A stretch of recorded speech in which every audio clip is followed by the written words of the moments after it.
只因酒鬼随意开闸放水，结果就被头顶的母狮子实名举报，并且还要没收他的作案工具。一想到后半生要做着舒爽，酒鬼不仅吓得酒意全无，甚至还感到背后发凉。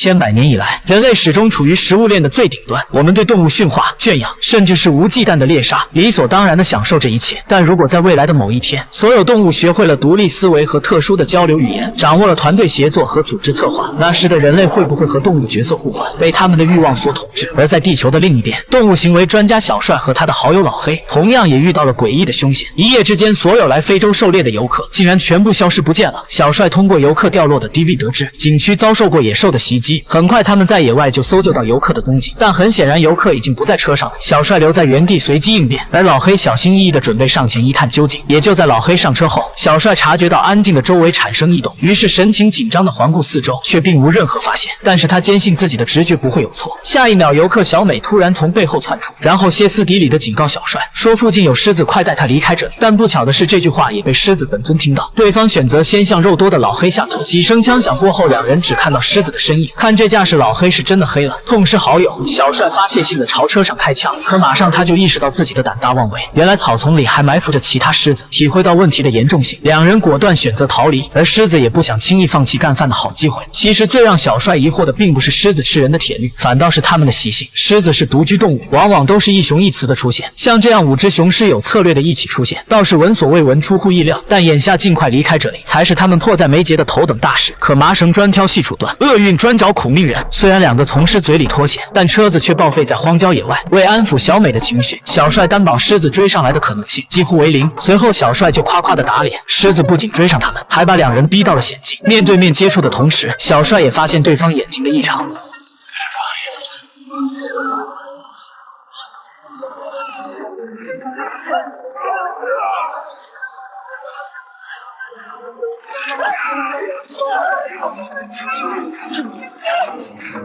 因祸得福，两人滚落峡谷后没有造成大碍。回到营地，小帅第一时间用无线电联系了救援。再次回到现场，并没有找到老黑的遗骸，跟踪附近留下的血迹，看到老黑并没有被吃掉，而是被挂在了树杈上。小帅想都没想，像箭一样冲向老黑。救援队意识到不对，马上开车去接应。但就在小帅解救老黑时，狮群缓缓向他们逼近。狮子故意用人质做诱饵，目的就是引他人前来。此时树下的几人就如同强弩之末，狮群只要一个简单的冲锋就可以搞定。可奇怪的是，直到他们离开，狮子也没发起过行动。难道他们还有别的目的？而在遥远的洛杉矶，却发现了更奇怪的事：几十只不同品种的猫同一时间趴在一棵大树上，用诡异的目光盯着人类。